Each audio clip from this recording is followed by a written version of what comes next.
truth in a world of lies. You are listening to the JohnAge Project.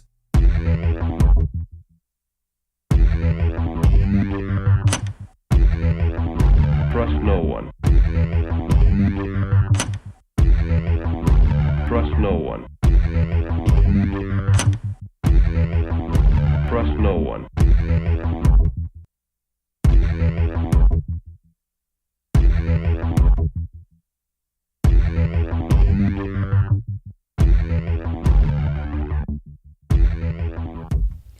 You found it.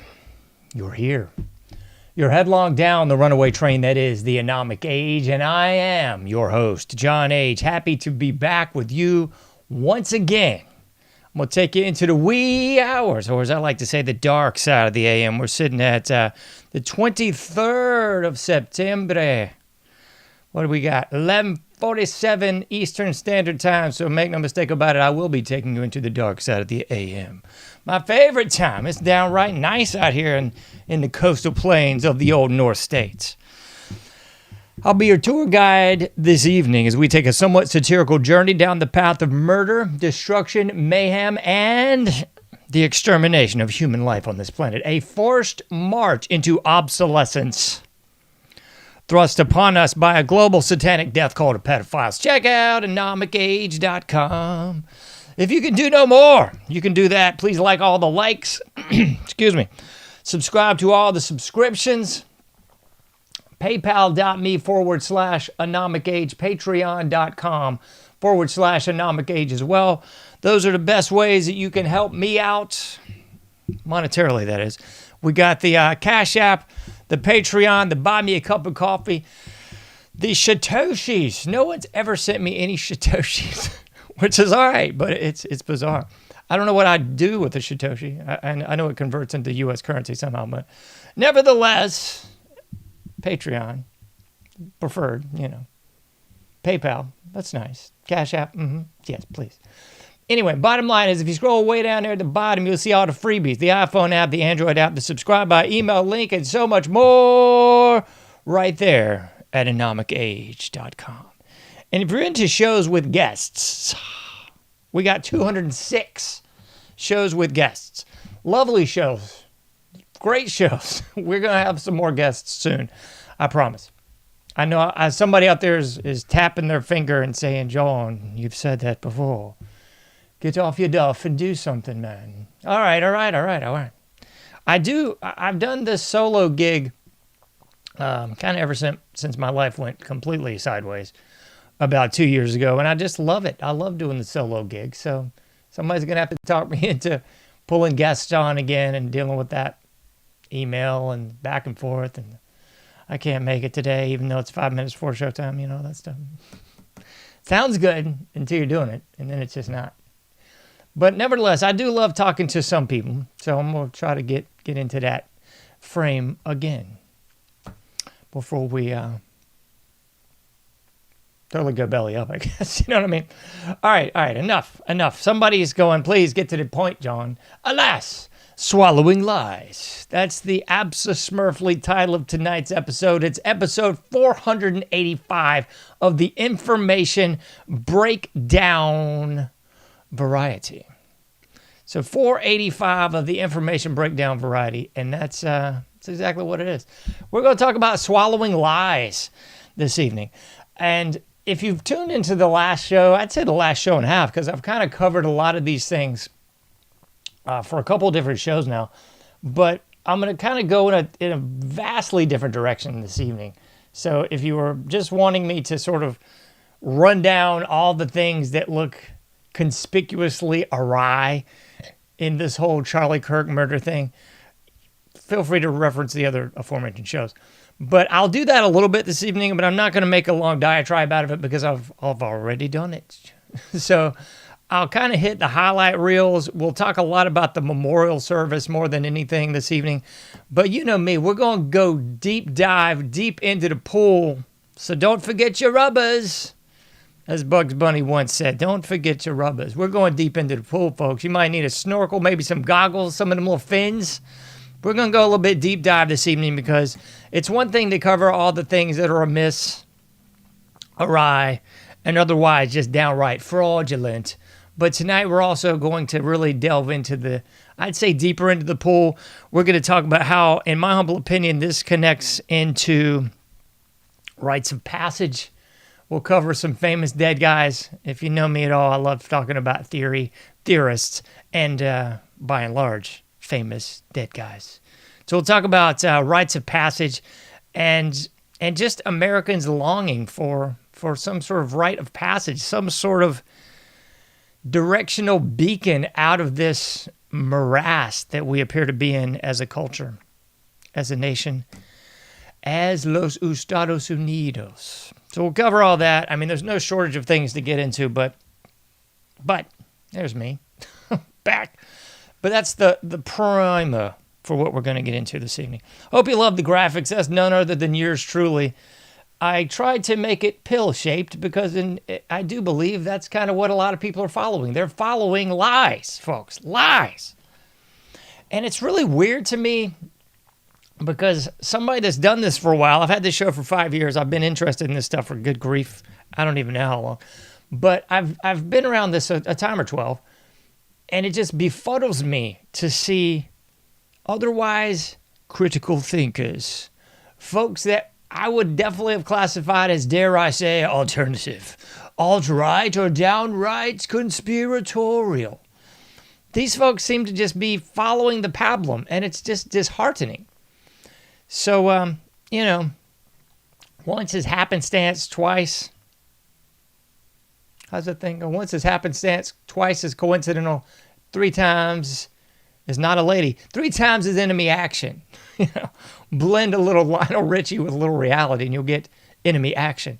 So it's either these people have just gone cuckoo for Cocoa Puffs, they've been paid off, or maybe they're just longing for what I would suggest and will submit to you in tonight's bona fides as what people are just longing for. They're longing for something real. They're longing for something legitimate, something tangible that they can actually hold on to and maybe give one last caress. Little Misfits reference for those people that are a little dark side of the force. Anyway, so we'll delve into all that in a bag of chips tonight. That's really what I'm saying, folks. So hold on to your horseshoes. Okie dokie. So we will begin at the beginning, the best place, in my humble opinion, to usually start.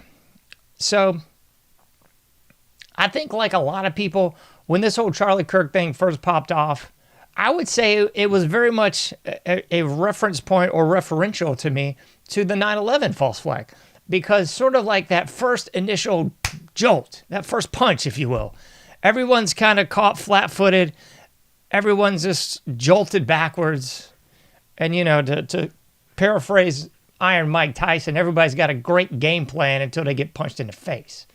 And I think that's exactly what this was to everyone, unless you were in on the op, I suppose.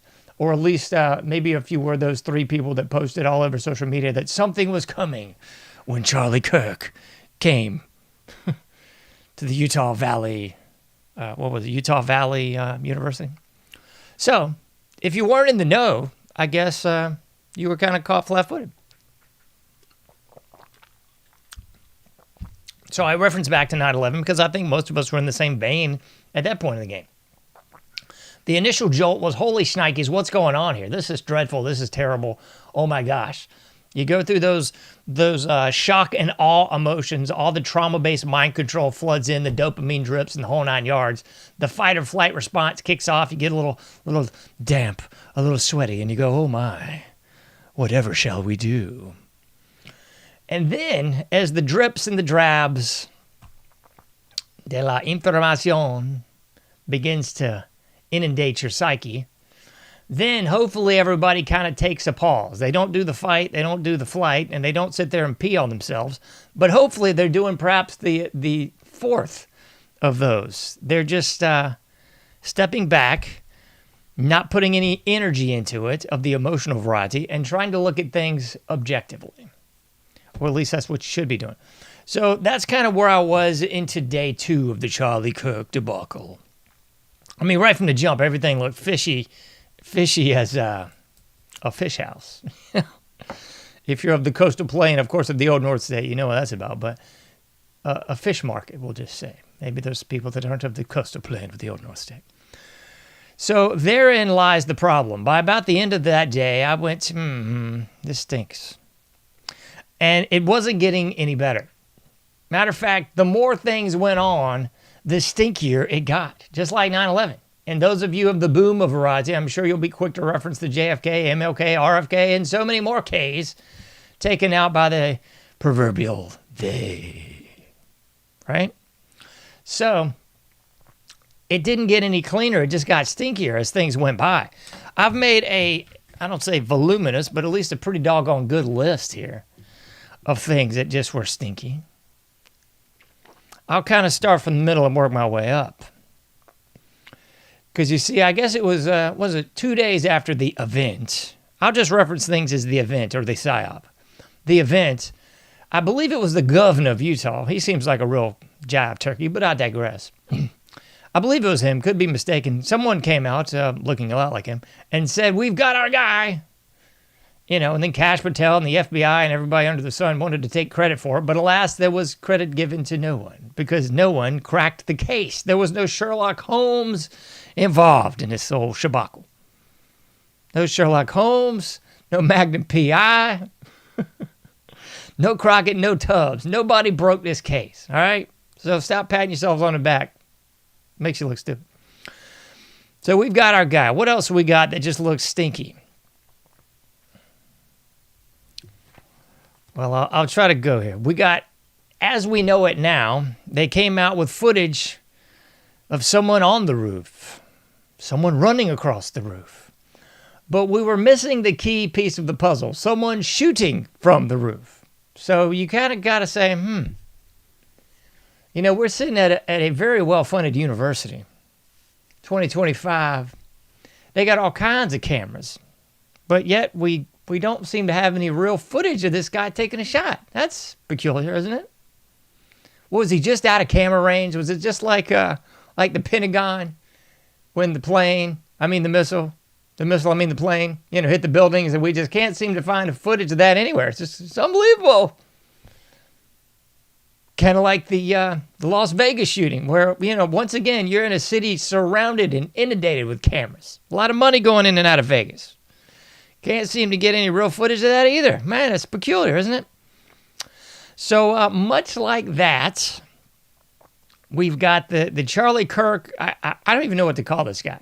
Whatever the thing is on the roof, running across, but then you see the timeline and the running does not coincide with the shooting. So either this guy's running before, which is what the timeline suggests, the shooting pops off, or somebody just got their wires crossed. Maybe somebody was zigging when they should have zagged. But you see this guy running across the roof. And the quality of this, I swear to you, is on par with the Zapruder film. I've often messaged the Patterson-Gimlin film for Bigfoot. Coming out of California, I do believe they're the Patterson-Gimlin film. It looks on par with just as crappy as that. The problem is those things were done like 50 and 60 years ago, and this was done in 2025, where we are supposedly at our peak of technological prowess. Allegedly. Then we've got the drone footage that everyone wanted to quickly dismiss as a boid, as if there's not drones that are disguised as birds and also mosquitoes and butterflies and everything else. But alas, we're supposed to say, oh no, it's just a drone. As it starts to ooze out, as the Golden Girls once said, as it all starts to ooze out, we're now familiar with the fact that there seem to be no less than 3 drones up in the air. But yet not a clear image anywhere. Doesn't it just strike his eye? It just strikes me as odd, I tell you. What else we got in this mug? Let me run it down for you because I wrote these down. We got no gunshot residue analysis, apparently. If there is, we don't know about it.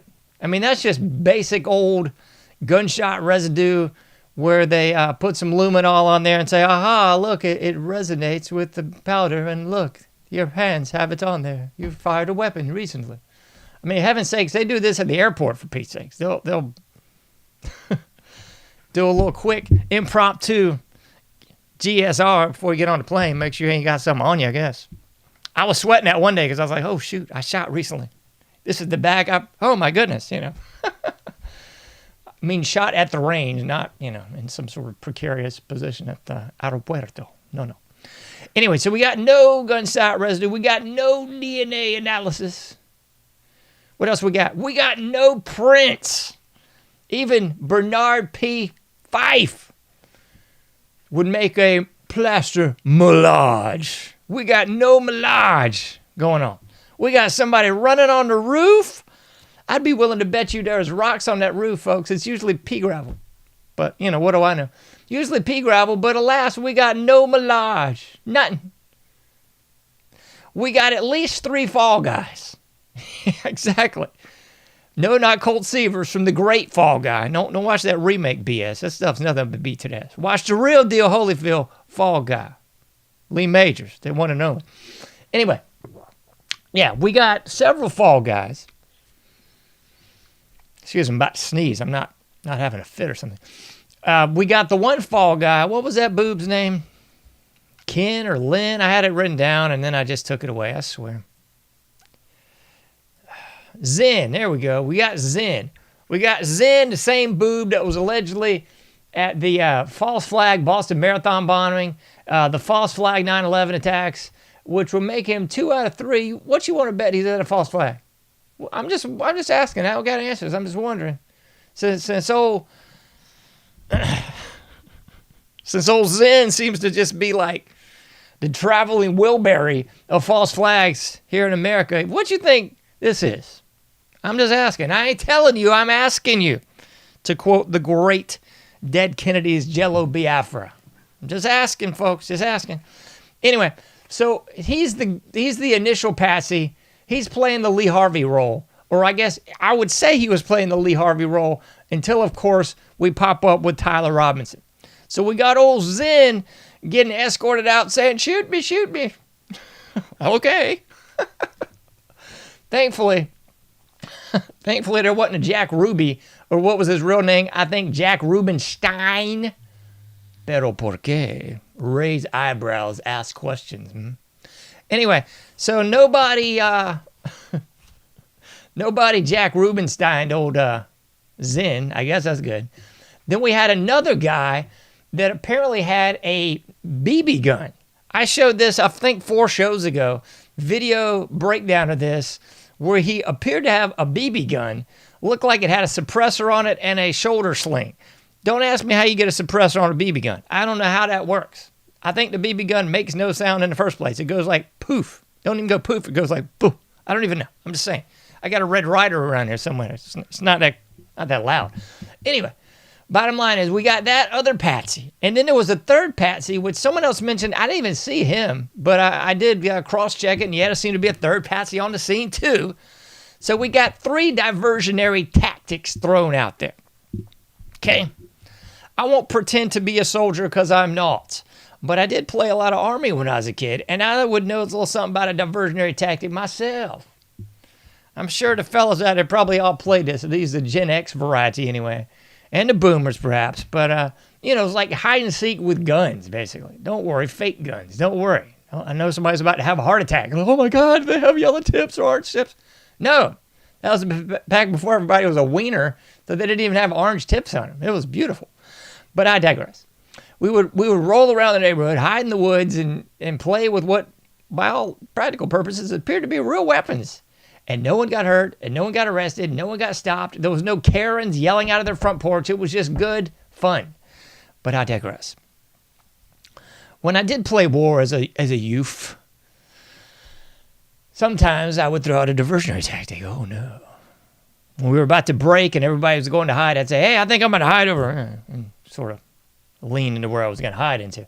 Or if I was real smart, I'd grab me some acorns or maybe some small rocks, get myself in a nice hiding place, and as I saw my would-be assailants coming, I'd throw some rocks quietly and stealthy-like, in another direction. That would be a diversionary tactic. You want to go all Sun Tzu's art of war, appear strong when you are weak and weak when you are strong. Yeah, that's a diversionary tactic too. This ain't rocket science here, folks.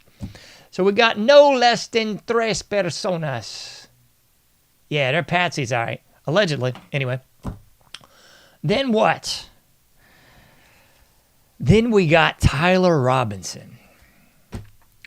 And I was thinking along these same lines as myself. I was listening to little Stu Peters late last night, or I guess you could say early this morning. He brought this up, and I went, aha, I'm not the only one that's thinking this. I got to sit here and wonder, pontificate to myself, is Tyler Robinson even a legitimate living person? Again, I'm not telling you, I'm asking you.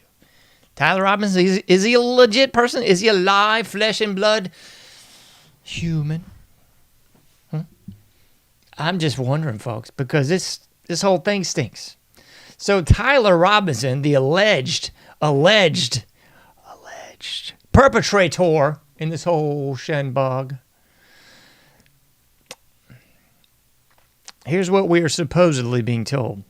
Again, there's no confirmation. There's no coming out of anything on this. I couldn't even tell you if this guy is actually in prison, right? I couldn't tell you any more than Ghislaine Maxwell's in prison. I ain't doing a bed check on these people. I don't know. I'm taking the word of the government. And you know how far I believe that. I know how far you should believe that. If you do, check your pulse, man. Maybe just step back from this thing a little bit. So old Tyler Robinson, yeah. He was allegedly coming from a staunch conservative family. I've heard so many different tales of this. I don't know what to believe, folks. His dad was a sheriff. His dad was a law enforcement. I don't have any stinking clue what his dad was. In my humble opinion, the more I look at this thing, his dad was a handler. Just saying.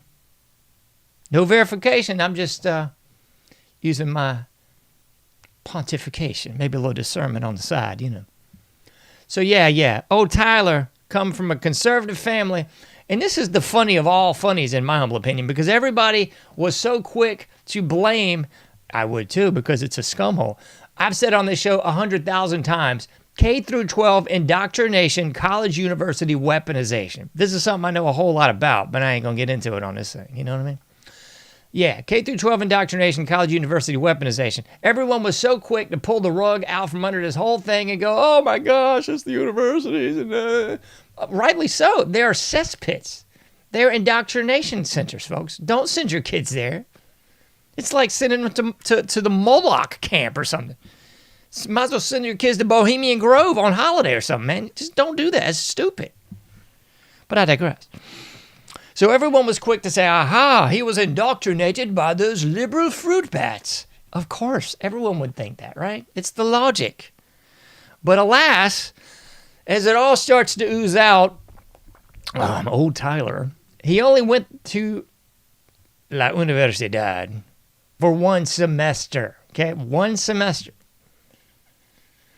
So I can attest to you that the university system is fouled up from the floor up. But I will also say, one semester probably ain't going to make you that crazy. It's usually many, many semesters of the indoctrination process. So I ain't saying it couldn't happen, but I am saying I doubt it completely, heavily. If he was to be the person he's alleged to being, this staunch conservative family coming from the right and shooting guns with dear old papa and the like, if that were true, and he even had like an inkling of backbone, even just a dash of temerity, I do not think he would be indoctrinated in what would be like not even 6 months, maybe like 4 and some change after you go to all the holidays and such. I just ain't buying it. So he drops out after basically 4 months of school, 5 months tops. Comes back. Everybody was like, he was in engineering. He was an engineer. No, he wasn't. He went to freaking one semester of university. It's kind of like when you talk to a kid and they're like, I want to be a veterinarian. I want to be a soldier. I want to be an astronaut. That does not a soldier, veterinarian, or astronaut make. You actually have to go through the whole process, come out the other side, and then, then you could claim that. But no, he wasn't an engineer. He went to one stinking semester of university. Okay, I ain't buying this whole thing that like he was manifested, corrupted, and just otherwise assailed into being an evil commie tranny chaser in just a few months. No, ain't buying it. What else we got? Oh my goodness, there's so much to this whole thing. Candace Owens, my gracious goodness sakes alive. She's taken a whole lot of flack, heat, and otherwise disparaging comments, shells even in the last few days, especially, and definitely weeks here. You know, I don't know what to say about old Candace. I don't know this lady. I know what you can read about her. She, you know, married to a quite wealthy person from across the pond. Definitely started her career as some sort of doxing site and then rolled into this conservatism bent that she's in now. I can't speak to anything about her. Is she getting all kinds of government monies to push a narrative? Is she getting monies from El Esposo? I don't know. I just don't know. Other things people are quick to point out with old Candace is the hand signs. She appeared to be making hand signs. It's the scary. Let me go big screen because somebody's gonna freak out. It's the scary train. Everybody wants to sit and just hold their hands like this. I'm gonna sit and hold my hands like that forever. I'm gonna man spread and hold my hands in freaky Illuminati triangles, just hoping, I guess, that I'll get some of that money. I don't know. Anyway, so we got Charlie Kirk and Candace both making freaky hand signs. What to make of it, I don't know. I'll leave that for you to decide whether or not she's on the level, whether Charles was on the level. I can't speak to him. I don't know these people, man. It's a little funny. Not funny gay, funny haha. You know what I'm saying? Sling blade. So I don't know, man. I don't know what to think of Candace. But I will say, she seems to be the only person in media. Well, I can't say that. All right, she seems to be the primary mover in media right now that's even pretending to question the narrative. Just pretending to question. Even if she's not, she's at least trying to question the narrative. Everybody else on the right, the alt-right, anything in between seems to go with, we got our guy. It's him. He's right there. He's in jail now, I guess. If he's even real. I don't even think he is, man. I don't know. I mean, these same questions could be and should have been asked with the alleged Sandy Hook incident. Woo. Can we even talk about it? I don't think so. I mean, I don't have anything close to AJ money, so I don't think anybody's coming after me. But anyway, yeah, the same questions were posed with the Sandy Hook. And a lot of these other shootings and false flags is what I'll call them as well. So you got to ask yourself, especially, is any of this even legitimate? I'm not saying the guy didn't die. I'm saying, is the alleged assailant even real?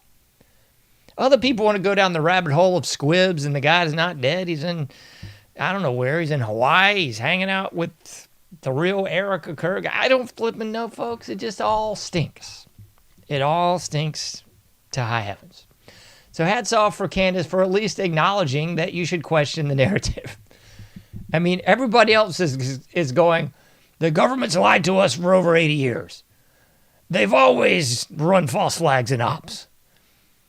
But I'm going to buy it this time. It's like the most weird, unanalytical, uncritical, just unhuman thing to question all narratives all the time. I mean, that, again, these are the same folks, rightly so, that came out during the COVID hoax and said, that's not real science. You always have to question theories. You always have to be able to replicate your data sets across different studies. If you can't, it ain't science.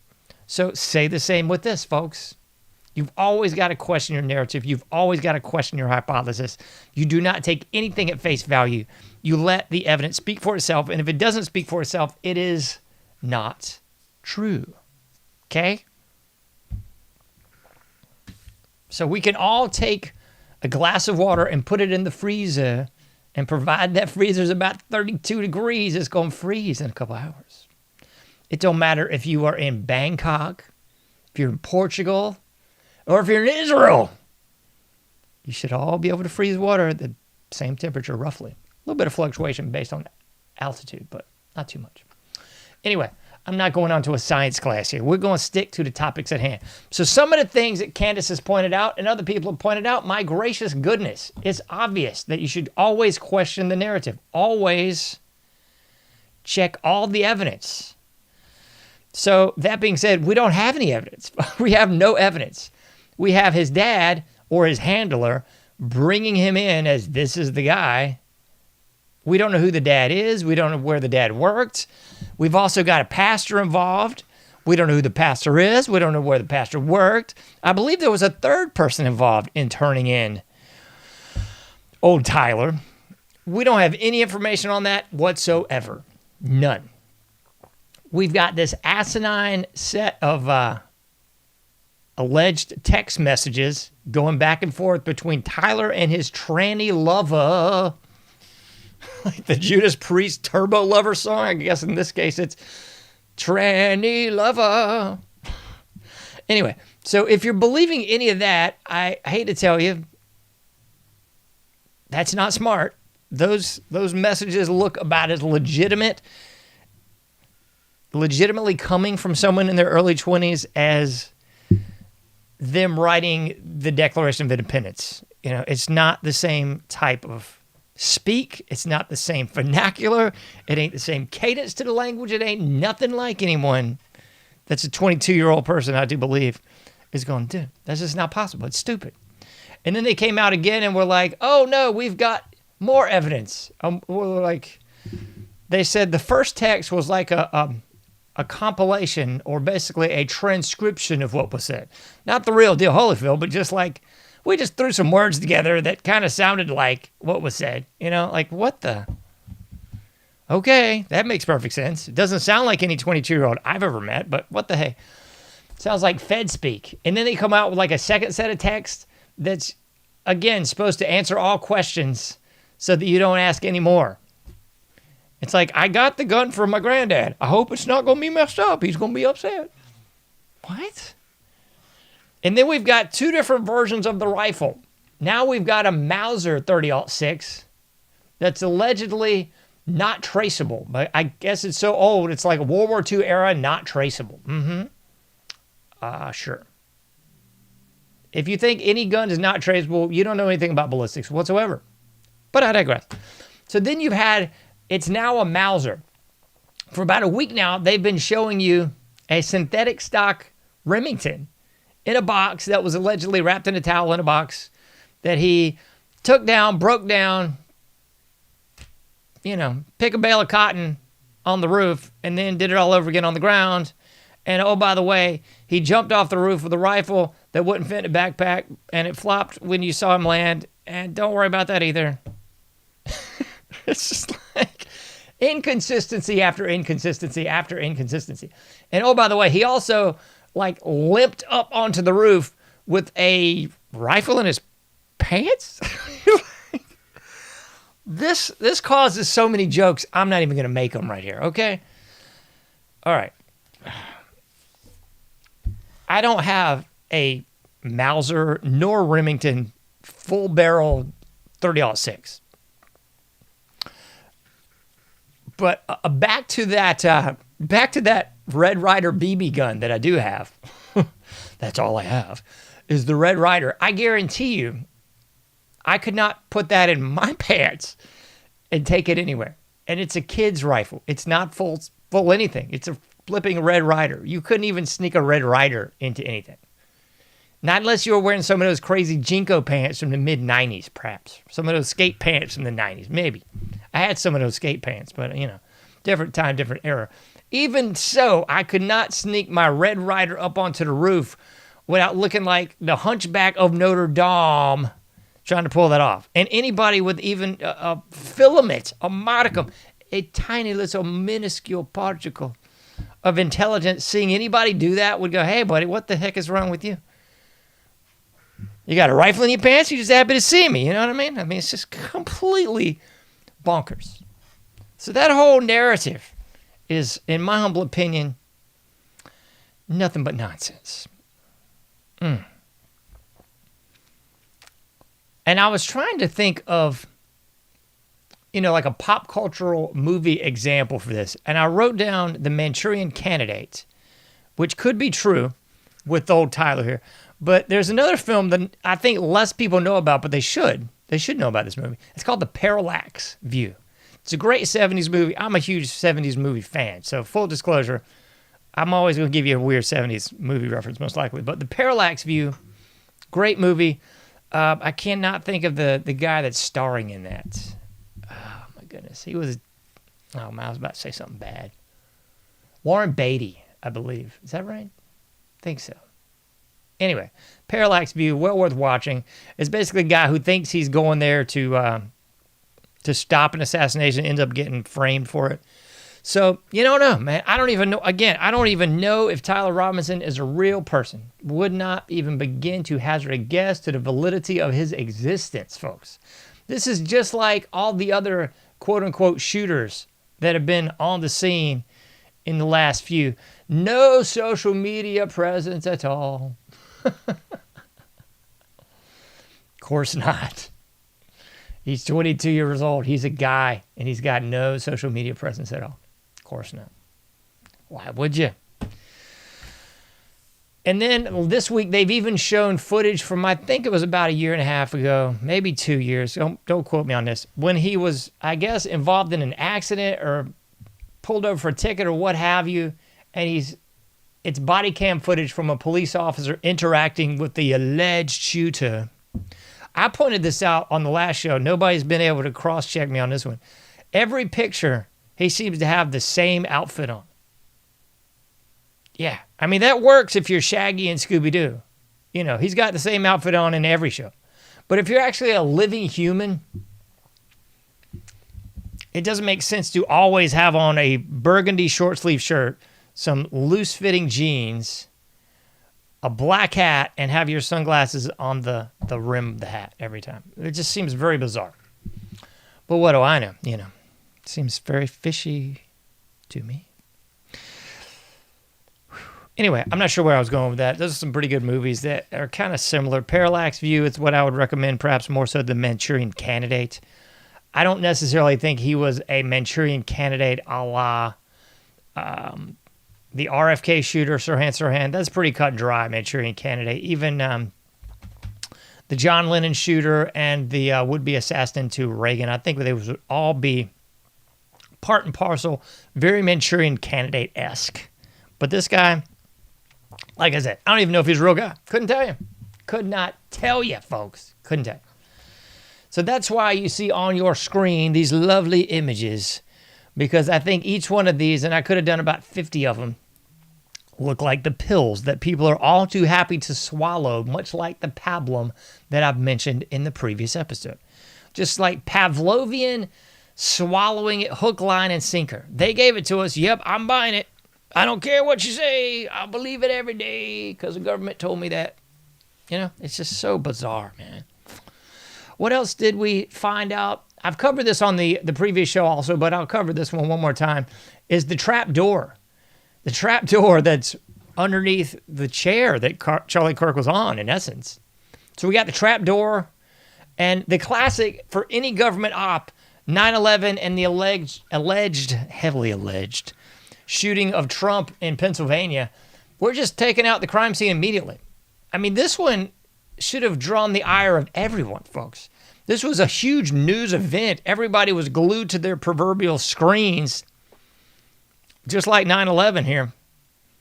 But what were some of the obvious things that were missing? That'd be crime scene tape anywhere at the crime scene. Instead, just like when the FBI was washing off the roof when supposedly the gunman was on the roof in Pennsylvania that shot Trump, allegedly. You know, the same guy with no social media footprint, and we've heard absolutely nothing about this person since then. It was just roll it up. It's done. Nothing to see here, folks. It's a wrap. Moving on. Makes sense yet? Not to me. So just like in the Pennsylvania situation, we're cleaning up the crime scene immediately. We're cleaning up the crime scene so much, we ain't even call it a crime scene, I guess, because there's no crime scene tape anywhere. There's some boob stealing hats. The cop doesn't even snatch this hat from this boob, tackle this guy to the ground, put him into nice little bracelets, and put him in the back of the car. No, he just goes about his business, I guess.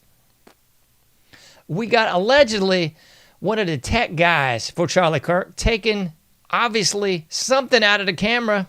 We got a camera in the front. We got a camera in the back. We got no footage from either one of them. Probably the best footage that you could have in this sort of incident. We got no footage. Forget about it. Oh, did I mention they are paving over with pavers the crime scene? Yeah, they've scraped the crime scene with a front end loader, and now they've put pavers down over the crime scene. I guess the non-existent crime scene, because there was never any crime scene tape. There was never anybody actually policing the crime scene. Otherwise, we wouldn't have people stealing from the camera. We wouldn't have people stealing from the freaking hats, from the merch section, stealing stuff from the merch at the crime scene. What a bunch of low-class filth. But don't worry, I guess it wasn't a crime scene. So, nothing to see here, is it? No crime scene. Okay. Someone really wanted to touch on this, so here goes. I've already addressed the coffin scene with his wife, Erica. That looked suspect from the jump. I'm going to speak to the fellas on this one because I'm not saying that women are all emotional and they don't have discernment or they don't have higher mental faculties and they can't, pick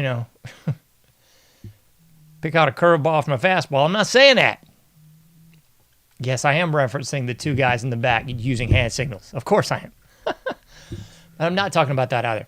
So for me, I'm just going to go ahead and say it. Go ahead and unsubscribe and just quit watching this if you want to. I do believe that the men folk tend to be less emotional. They tend to be less sucked in because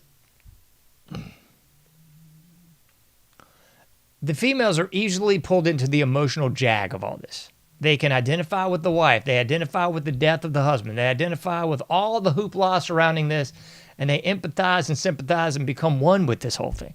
And they are easier to trick into this parasocial relationship, like I mentioned several shows back. The parasocial, aka talking about this, any sort of celebrity like they're your real friend, even though you've never met them, you don't know them, all you know is the caricature or character that they're portraying to you on the screen. But the vast majority of the American public, like, oh, I love Magnum P.I. It's not Magnum, it's Tom Selleck. You love the character that Tom Selleck played in the late 70s throughout the mid to early 80s. That's Tom Selleck playing the role of Thomas Magnum. They're different people, but people identify with whatever version of the self that they latch onto, and it becomes an emotional attachment. It becomes an emotional contagion, in case you didn't watch the last 3 shows. So, I said from the jump, this whole thing with the coffin just looks stinky, man. It looks real, real stinky. I don't care who you are. I don't care what era you're in. I know he's a public figure and everybody posts everything from their bowel movements, how much sleep they got, how much they didn't get, to what they ate for breakfast, lunch, and dinner, and where they ate it. Everybody is just suffused with the imbecilic posting. Got it. But in my humble opinion, if you just lost a loved one about, 3 days ago, you don't then go online and post a image and video of you mourning the death of your spouse over the casket. And I'm sorry, I've been around some dead bodies in my day, and that don't look like a normal dead body hand. If that's the way, try to be nice. If that's the way that the funeral parlor attendants, the embalmers, if that's the best they got, man, you need to get some money back or something, because that's just, it looks fishy. That whole exchange looks fishy. So I watched a good deal of this memorial service the other day. Full disclosure, no, I did not watch the whole thing. No, I didn't. I know somebody's breaking out into tears. I didn't watch the whole thing. How can you talk about it? Oh. No, I didn't. Sorry. I have a life. So I didn't watch the whole thing. But I got a whole lot of questions on this too. So this whole thing was paid for by Turning Point. It's what I found anyway. And they apparently, allegedly, put this whole thing together in like 8 days. We're talking from death to memorial in 8 days. I'm not saying it couldn't be done. I'm just saying I got questions. That's a whole lot of planning. This ain't like you just planning a daggone birthday party for your 5-year-old here. This is a lot of planning, folks. We had well over 100,000 people there. I think 100,000 were inside or outside combined. I'm saying we had well over 100,000 people there, however you want to slice it, dice it, or julienne it. Okay? Other questions that I had, things that were bothering me, would be the entire production of this whole thing. We had an AI Charlie Kirk talking. What? We had just like production value. I know I'm not the first one to say this, but on par with some sort of WWF event. I ain't going to say WWE. That's whack. WWF for me, it always has been, always will be. But I digress. Looks like something on par with that, man. Complete with pyrotechnics, which I found completely repulsive. Who in the devil's going to have a memorial, and have pyrotechnics at it? That's just weird, man. Evel Knievel maybe, but I don't even think so, man. Come on. All kinds of big screens. I'm grateful that they didn't have somebody doing sign language up there. Nothing ticks me off more than people doing sign language. Hate me if you want to. I don't care. Hate the sign language people. This is a harbinger primarily of the imbecilic left, a.k.a. the commie fruit bats. But I'm trying to do better and not name call. So I'm just going to say I cannot stand, I loathe with every fiber of my being the hand signal people. I mean, no, not the two guys in the back of the Charlie Kirk assassination clearly signaling to steal third or swing away. I ain't talking about them. I'm talking about the people that do sign language. That is the most idiotic thing I've ever seen. I don't know the stats on what percentage of the population is deaf, but it is not enough to warrant somebody doing this kind of mess, signaling a plane to land and stuff, wanting a crane to lower the boom. No, I mean, that is ridiculous. We have closed captioning, folks. We're not in the 1940s. They didn't do this in the 1940s because our country was not a weak cesspool of fungus. So please, stop. Anyway, so thankfully they didn't have the hand signal sign language people there. Thank goodness. But you did have the flames. You had the sparklers. I mean, it was pyrotechnic city out there. You had Trump coming out to sparklers, and you had La Esposa, Erica Kirk, coming out to sparklers. Found that very, very odd. Muy extraña. That, again, is not something that you're going to see at any mourning, wake, funeral, or anything that I've ever seen. Okay, other things as that all oozed out that I found particularly perplexing, if not downright vexing, is Erica Kirk coming out, talk about her parents were divorced, and her mom, I'm going to read it from an interview she gave here, involved with the government, Homeland Security, and Department of Defense? What? Again, tap me if this is you or your family, because it's not me, my family, nor anyone I've ever been around's family. That's just not normal procedure. It's just not. It's not. I'll put this on the screen from the, let me see here. There we go. Whoopsie. I'll put that on the screen for you. This is Jack Posobiec. I'll give you the quote. You don't need to hear. A century from now, when they write of the pivotal moment that saved Western society, they will write that the sacrifice of Charles James Kirk was the turning point. Excuse me, what? The sacrifice? Does that sit odd with anybody, or is it just me? The sacrifice of Charles James Kirk. Maybe it's just me. Call me crazy. I think that's a little crazy myself. If I get taken out, I don't want somebody talking about the sacrifice of JohnAge. That's just weird, man. The linguistics there is differente. Some other stuff that I found completely compelling and otherwise nauseating throughout this whole melange was the ever so subtle neurolinguistic programming. They kept referring to the assassin, the person that did this, basically everything except saying, Tyler Robinson, the guy that did this, They were setting it up. They were narrowing the scope, saying, we got our guy, basically, once again. And what is it now? Utah saying, oh, we could use a firing squad again. Woo! Okay, again. You're dehumanizing the perp. You're doing the NLP, the neurolinguistic programming on the populace, basically saying that's our guy. Whether or not you want to believe it or not, the shooter, the guy that we got in custody, the assassin, the assailant, all this subtle wording is just pushing that narrative a little bit more. Don't you know?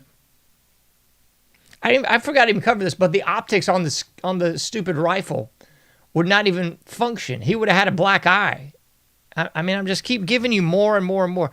The ballistics that we've seen over the past 3 days, every expert under the sun saying, yo, you get hit with a 30-06 round in the place he got hit, it's darn near going to decapitate you, if not fully decapitate you from your spinal column. Yep. It just keeps getting more bizarre. What else we got? We got Miss Erica Kirk. And somebody's going to say, John, you're being a disparaging jerk. We don't want anything to do with you, man. Okay. I'm not being disparaging. I'm being real with you. So we already know this. Miss Erica Kirk, allegedly, while she was just chilling in Arizona with Mum, got a letter requesting that she needs to be in a beauty pageant. Yeah, she needs to be in Miss USA. Who's behind the whole pageant thing? It's DJT, Donald John Trump, of course. Just like Charlie Kirk's dad, one of the lead architects on Trump Tower, of course. All this stinks, folks. I'm just telling you how I feel here. So, yeah, she's just chilling at the crib, gets a letter in the mail saying, you look so ravishing. Why don't you just think about being in Miss USA pageant? And then somehow she gets all down to the wire and she's a finalist in this thing. How does that ever, ever, ever work, folks? That's like every story you've ever heard. I was found working at a gas station and I became the next great big actor, I was in a music store, stacking vinyl and they swooped me up and I became the next big thing. But it just seems like the biggest bunch of hockey I've ever heard. Oh, in case you missed it, what else? She was a talent scout. Let's pull this up. Take it off. Yep, she was a talent scout. But wait, there's more because, what's this one? Oh, come on. Where is it, John? There we go. She's an influencer. She's a model and an actress. How bizarre. Indeedly do. How bizarre. So she went on to work for DJT as a talent scout, and allegedly she's an actress too. My gracious goodness, what you gonna do? It's just weird, folks. It really is weird. Do we have more on this? I know I do, man. I don't want to give you too much, but at some point you need too much sometimes.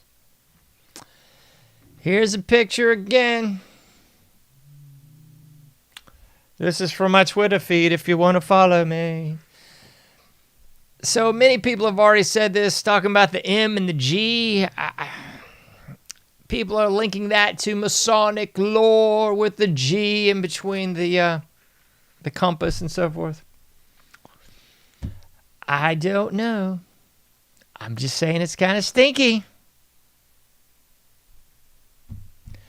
It's like this, folks. It's either you're down with that kind of mess or you want people to think you're down with that kind of mess. You know what I mean? It's like those people that pretend to be in a gang or something because they want all that street cred until they actually get rolled up on by a gang and they're like, oh, jeepers, I shouldn't have done this. I think that's the case with a lot of people. With a lot of people in in Hollywood. Either they want to be in the alleged Illuminati, or they actually are, you know? So, I mean, somebody's going to say, oh, that's just her jewelry. It's so beautiful. Oh, my God. You go, girl. Go, queen, or whatever horse pucky people say. I'm just saying it looks very suspicious. I don't know why you would have all that gaudy, ugly crap on. I really don't. It just stinks. The whole thing just stinks. Have we got time for a little more? Of course we do. This one, I don't know if you can read it or not. This is the UVU. In case you missed it, UVU offers a degree in national security. What? Yeah. So, guess you can get your degree in national security there from UVU. Oh, my gracious goodness sakes, love. The tiers. I didn't even talk about the tiers. I don't even want to pull that up there again, but there's all kinds of evidence that I would suggest, I'll just say would suggest, I don't want hate mail or freaky conservatives coming to my house, that this lady's not even crying. I don't know what else to say. It just looks as phony as a $3 bill. It really does. And the more you look at it, the worse it gets. Here, we'll put this one on the screen again. What the hey? That's one of the main images that everybody's pointing to. And it's like, there ain't a tear on that girl's face. Actress, she might, maybe not an actress.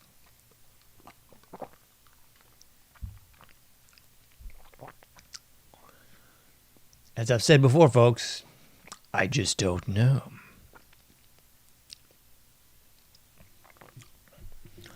All right, somebody's tapping their locket or their watch here, their pocket watch, and they're going, man, you got to land the plane, John. You got to put the wheels on the runway here, buddy.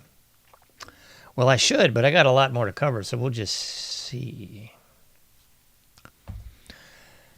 The deal is, folks, I can actually understand and appreciate this very sort of like knee-jerk reaction that people are having to this. And it's because our society is so fouled up. That's really the deal. We are so fouled up as a society. And I'll kind of link this into a few different studies.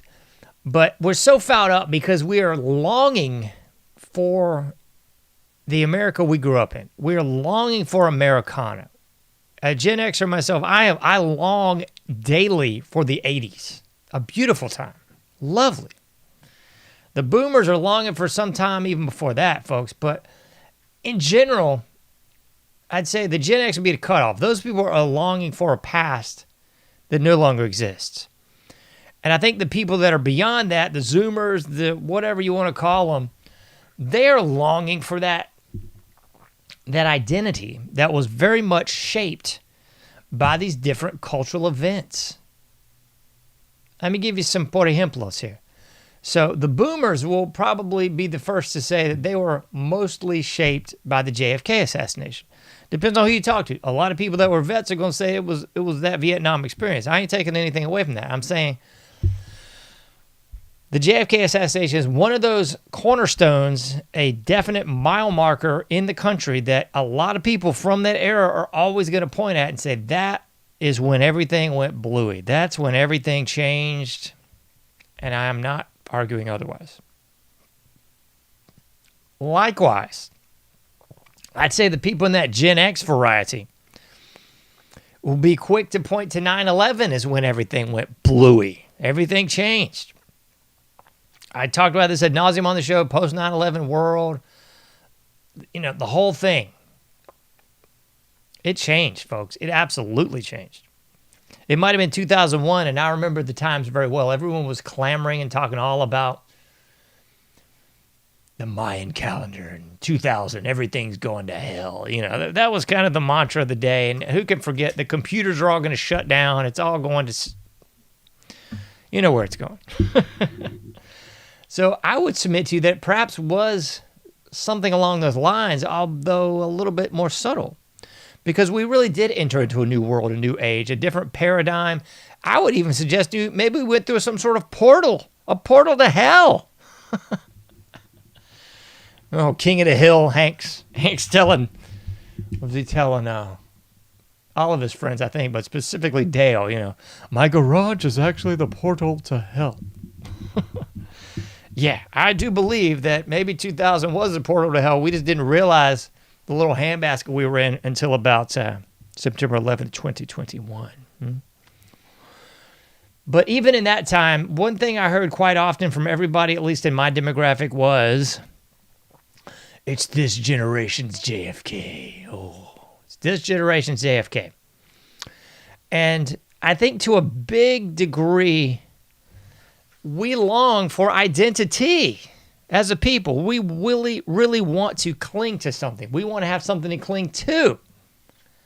Identity-wise, something that shapes us as a culture, as a people. I've often mentioned on this show many, many times that culture is what we do around here. It's how we do it and what we do. It's true. But more than anything, we want something I'm going to talk about in a minute, something called communitas. We want a communitas moment, a moment that brings us all together. It galvanizes the troops, if you will. In this case, galvanizes the country around a common interest, a common goal, or in this instance, it was a common enemy. And it's always predicated on a false flag. If you look at the Spanish-American War with the sinking of the Maine, galvanized support for the Spanish-American War. Sinking of the Lusitania, galvanized support to get into World War I. And of course, Pearl Harbor, that false flag giving you all the justification, aka credence you might need to get into World War II. So all these different things became culturally shaping moments, communitas, fostering, and definitely galvanizing that sense that we're all one, man. We're all just one, bro. So the term communitas comes from a guy named Victor Turner. He worked a lot with what he was referring to as structure and anti-structure. And I would submit to you that we are definitely in a very structured society, whether or not we want to admit it or not. But in that communitas, it is sort of a wafting breeze of anti-structure. It's anti-structure in the sense, and this is what Victor Turner would probably argue, although I'm not him, he's dead. He would argue that during communitas, everyone is stripped of their previous positions in life, of their castes, if you will, and they are all, to quote Sergeant Hartman in Full Metal Jacket, you're all equally worthless. So that's kind of what that communitas brings. So for me, it's real easy to kind of look back at times in my life, and that's why people go to see shows, or I guess the normies would say concerts. The folks into punk and hardcore like myself, it was a show. So during the show, best case scenario, you're down front, you're out there with all your friends, people you just met, people you're about to meet, people that might help you up, people that might push you down. But it's a beautiful moment of what Victor Turner would call communitas. You are all equally worthless. And it's a really special moment because I can remember, I was in high school and remember thinking there's several shows, like you're down front and you're stuck in the stuff. I quoted the wrong band last time. It's Caught in the Mosh by Anthrax. I thought it was Testament. I was mistaken. Caught in the Mosh, as Anthrax sings it. But you are indeed caught in the mosh. You're down front. You're really not going anywhere. You can't get out if you had to, and you're kind of stuck in the mosh. But it's a beautiful moment where simultaneously you think you're about to die, and you want the show to end like 5 minutes ago, but at the same time, it's this beautiful moment of peace, serenity, and one with all around you. And all the musical tones are hitting, and it's almost like a euphoric state. It's communitas, folks. It's what Victor Turner would say. It's communitas. So Victor Turner was talking about things I've talked about on this show many times, is rites of passage. The Victor Turner anthropologist, Arnold van Gennep, anthropologist, van Gennep, German, Victor Turner, from Britain, but they were looking at the same things. They were looking at rites of passage. They were looking primarily at how different cultures across the world would go from one stage of life to another, whether that's from childhood, adolescence into adulthood, or even whether that's from adulthood, old age, and into death. There's always a rite of passage in place. And I mentioned old Sergeant Hartman Full Metal Jacket because if you look at going through boot camp, that's absolutely a rite of passage. As Victor Turner was talking about communitas, Arnold Van Gennep, was talking about the three phases of the rites of passage.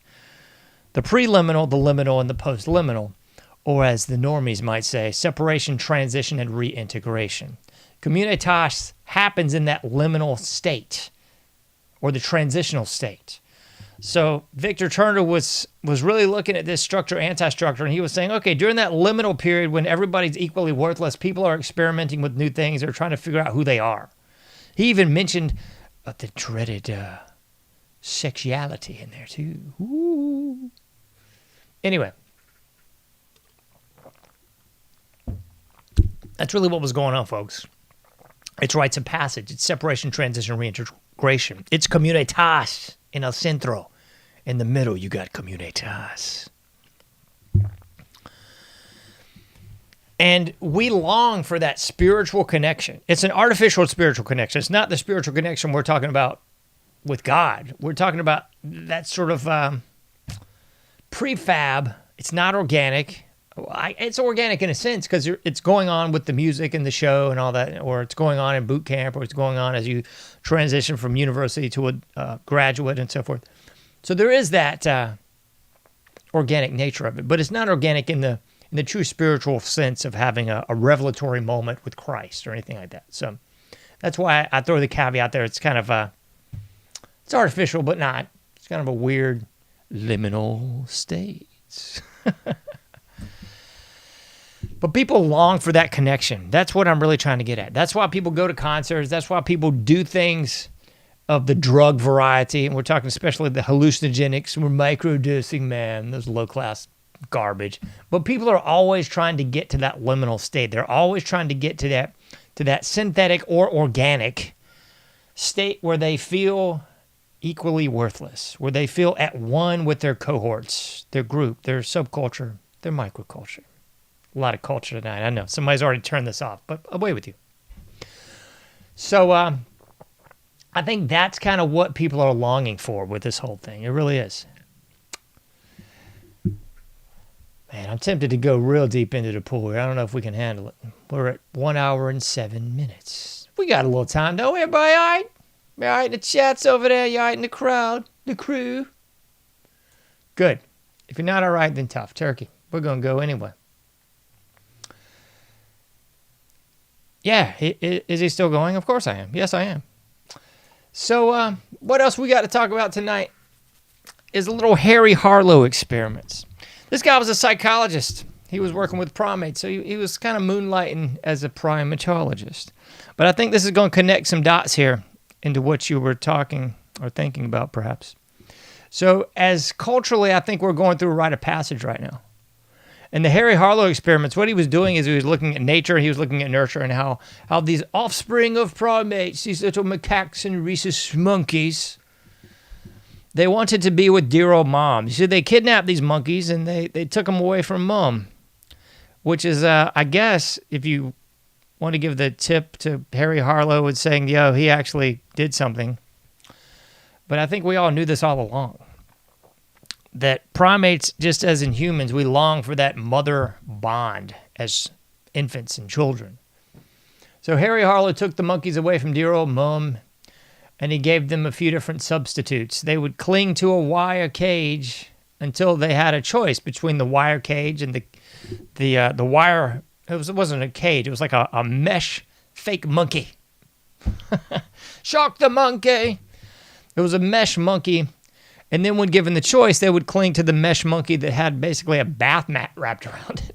Scary looking stuff, it really was. And they would even cling to cones, to parking cones, with a little fuzzy face on it. Because they longed for dear old mom just that much. They longed for that actual communitas just that much. And I think that's really emblematic of where we are as a people, because as a people, we're longing for that connection, folks. We're longing for everything to just be all right. Can we just have the credits roll and everything's all right?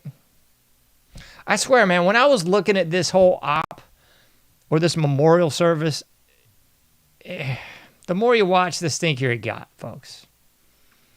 Because if I didn't know better, I would suggest that they had canned applause, and I would suggest that this whole thing played out like a Lifetime movie, because that's really what it was reminiscent of. Kind of a Lifetime movie. I mean, nothing pulled on the heartstrings more. And it was just Lifetime movie. It was like everyone held up the cue cards and went, guffaw, gasp, applaud, When Erica said she forgave the assassin. Because we already know who the assassin is. We've already neurolinguistic programmed you to who it's going to be, right? And the crowd just guffawed and broke out in applause, and it was just like a Lifetime movie. It really was. When I was watching this, I was going, man, this is kind of like I was going to say a low-budget Lifetime movie, but probably a better budget than most Lifetime movies had. I mean, it was really, had all the cues, had the oohs and the ahs, and it brought you from the depths of sadness all the way up to this, moment. And people just want everything to be okay. They want it to be the way that it is portrayed on TV, man. I mean, I went over all the missing evidence. I swear to you, folks, if you watch a episode of CSI, whatever version you're watching, Miami to Bogota, whatever the bleep CSI they're on now, or I don't even know if Law and Order's still on, that crap. If you're watching any of that, I guarantee you, there is more substantial, clear evidence laid out in those fake crime dramas than you are ever going to see laid out in this alleged case for Tyler Robinson. I mean, this evidence is, I'm no lawyer, it's circumstantial at best. At best, circumstantial. I mean, good night, nurse. You could not frickin', this wouldn't pass the mustard of a Murder, She Wrote episode, folks. There's just no way in the land of make-believe that this would pass the mustard on an episode of Murder, She Wrote. No way, man. I know darn well it wouldn't pass the mustard on Matlock. This is phony from the floor up. But people are so desperate for something good, so desperate for reality to not suck. They're so, like, intrinsically now they are linking in conservatism with Christendom, which I wouldn't say is a bad thing, other than the fact that they've polluted the waters 8 days a week, twice on Sunday with this whole thing. So I would suggest it's a bad thing at this point. It's a joke. But I mean, they're intermingling the two. They're crossing the streams, a la Ghostbusters, and they're saying, "Oh yeah, look at all these people that have been brought to Christ thanks to Charlie Kirk." And I'm not suggesting that that's complete poo-poo. I'm thinking that's a good thing. Anyone that gets brought to Christ, in my humble opinion, no matter how you get brought to Christ, kicking and screaming through an overdose, through a death, through a murder, whatever the case may be, maybe you just fell out of bed on the wrong side and you went, aha, Christ, yeah, the way, the truth, and the life. That's real. Yeah, I'm happy if that's helping people. I really am. That is the only good thing I can see coming out of all this. But I think people are so desperate to resurrect the Americana that was intrinsically linked to Christendom that no longer exists.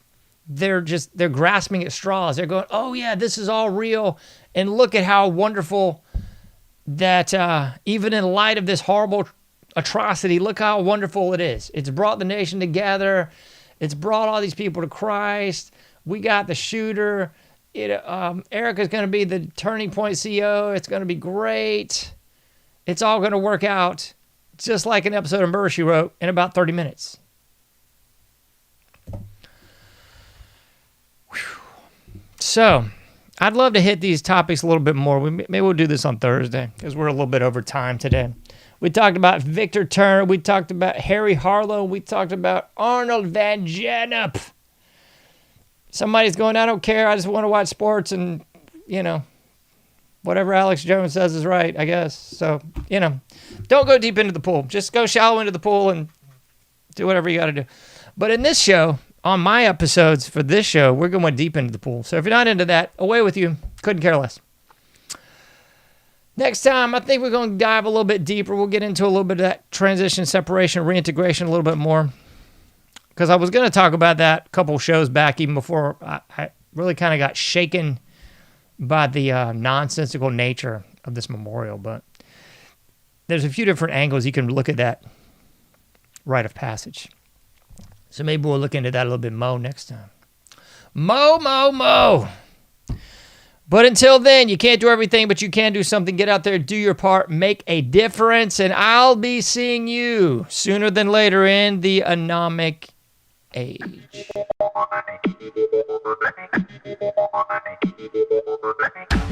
Thank you for listening to the AnomicAge, a JohnAge project. For past shows, further info, and to comment, go to AnomicAge.com. That's AnomicAge.com. Till next time, thank you for listening to the AnomicAge.